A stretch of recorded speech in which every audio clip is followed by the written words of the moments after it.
She had been praying for a husband for 11 years. 11 years of altar calls.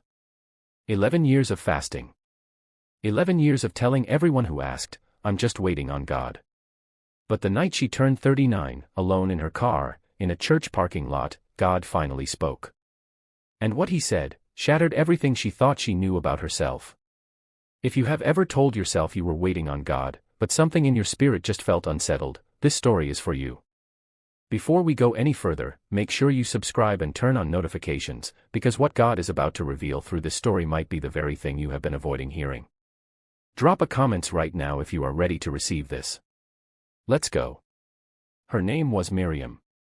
And if you saw her on a Sunday morning, you would have believed she had it all together. She was the kind of woman who arrived at church before the doors opened. She led the praise team with a voice that made people weep. She organized the women's ministry luncheons, typed the bulletin, prayed over the sick, and quoted scripture the way other people quoted song lyrics, effortlessly, from memory, like breathing. Women younger than her would pull her aside after service and say, "Sister Miriam, how do you stay so grounded? How do you stay so joyful? Aren't you ever lonely?" Miriam. God is enough for me. I'm just trusting His timing. When He's ready, He'll send the right men. Until then, I wait. And she meant it. She really believed she meant it. But Miriam had a phone. And on that phone were 4 names she never mentioned at church. 4 men she had been texting, calling, and quietly, desperately hoping would one day step up and say the words she had been aching to hear.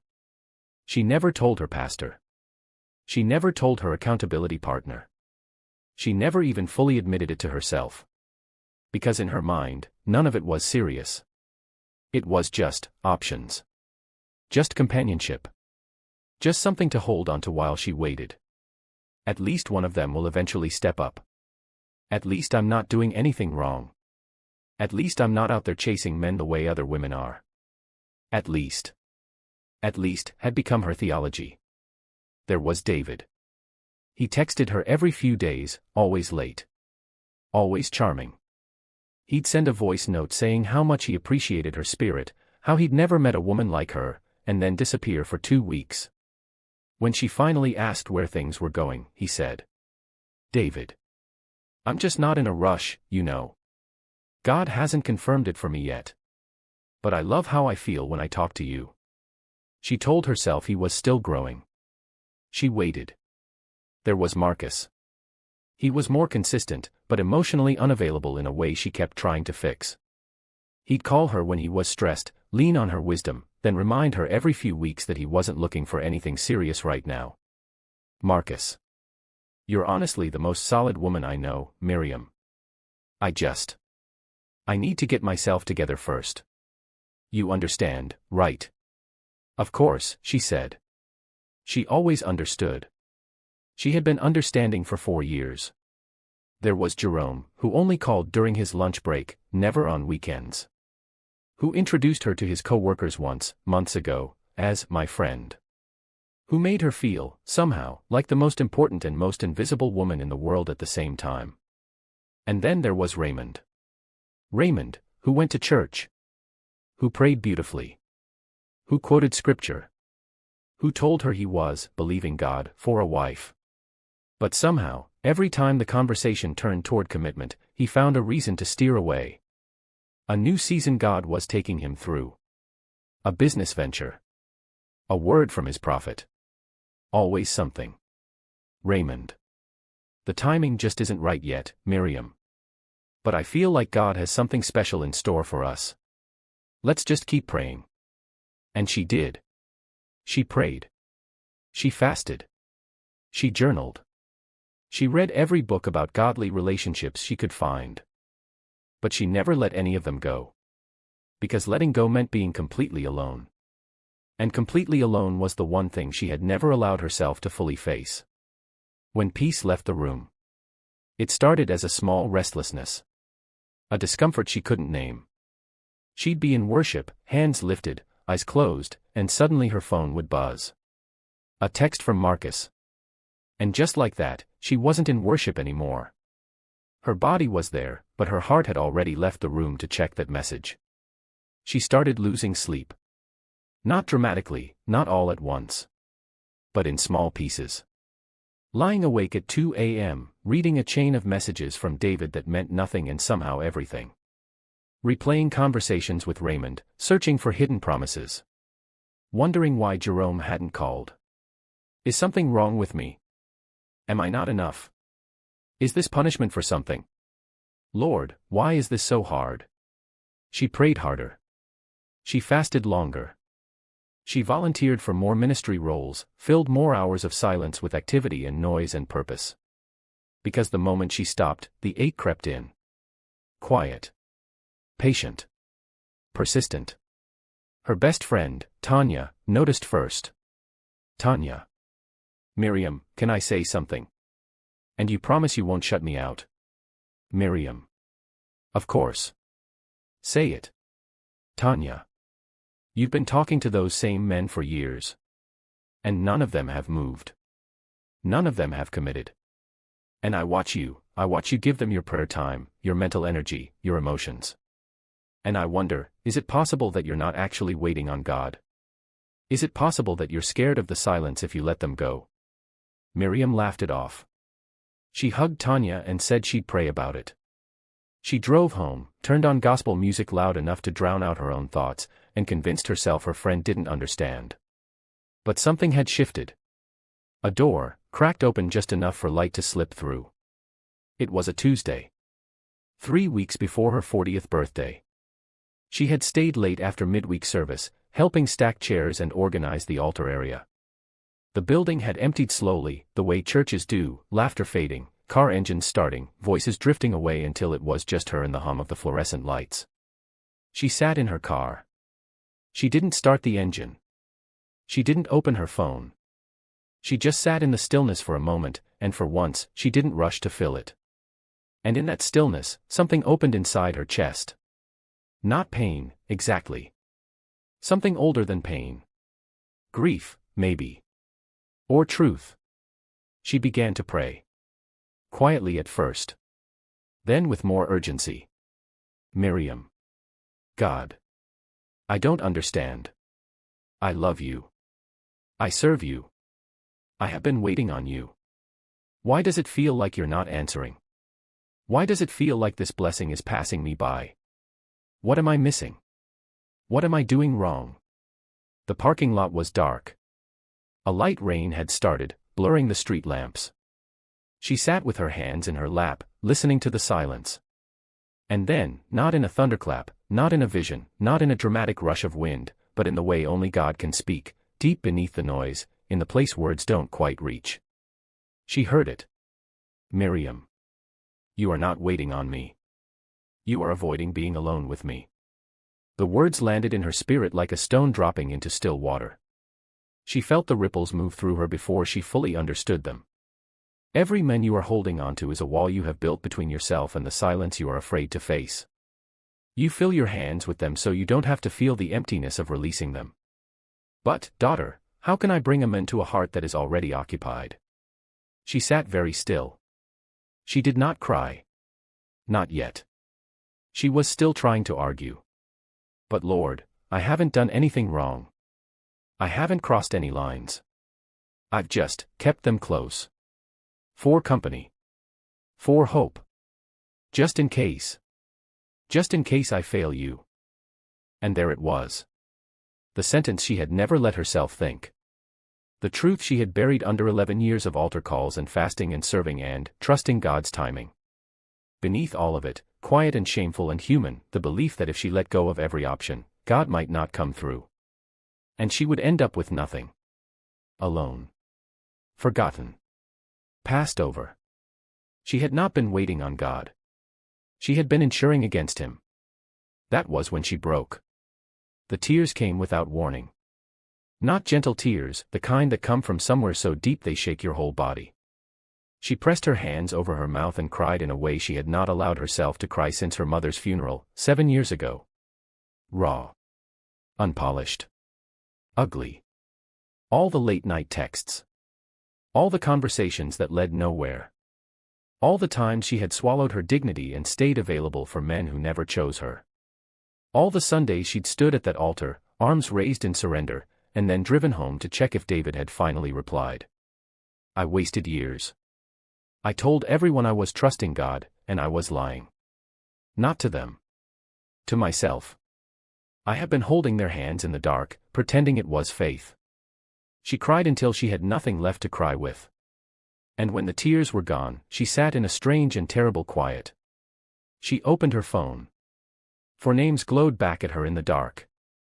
She had always imagined that if this moment ever came, the moment of complete surrender, there would be some kind of divine confidence about it. That God would make it easy. That she'd feel a rush of certainty. But there was no rush. No electricity. No supernatural peace, not yet. There was only her, shaking in a parking lot, and a decision that felt like stepping off a cliff in the dark. She pressed block on David's name.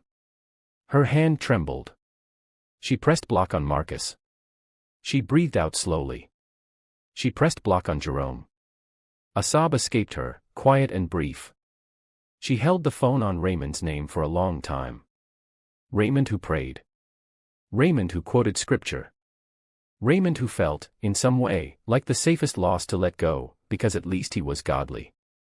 Letting go of Raymond felt like admitting that even the good-looking options had to go. That she couldn't even keep the one that seemed righteous. She pressed block. She put the phone face down on the passenger seat and stared at the rain on the windshield.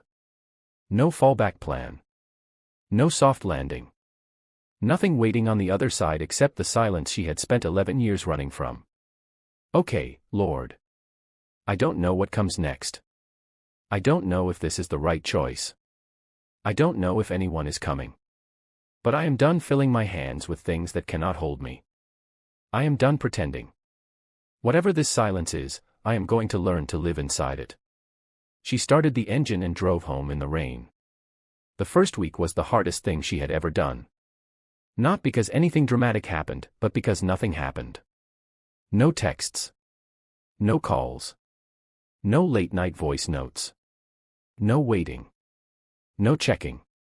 Just silence, enormous and undivided, like a room she had never stood in before, and every wall was a mirror. She'd reach for her phone out of habit. Then stop. Sit with the discomfort. Let it pass over her like a wave she was learning not to fight. Some days the loneliness was physical. A pressure in her chest, a heaviness in the house. She'd cook dinner for one and sit at the table and feel the full, uncushioned weight of her single life without any distraction to soften it. But she did not go back.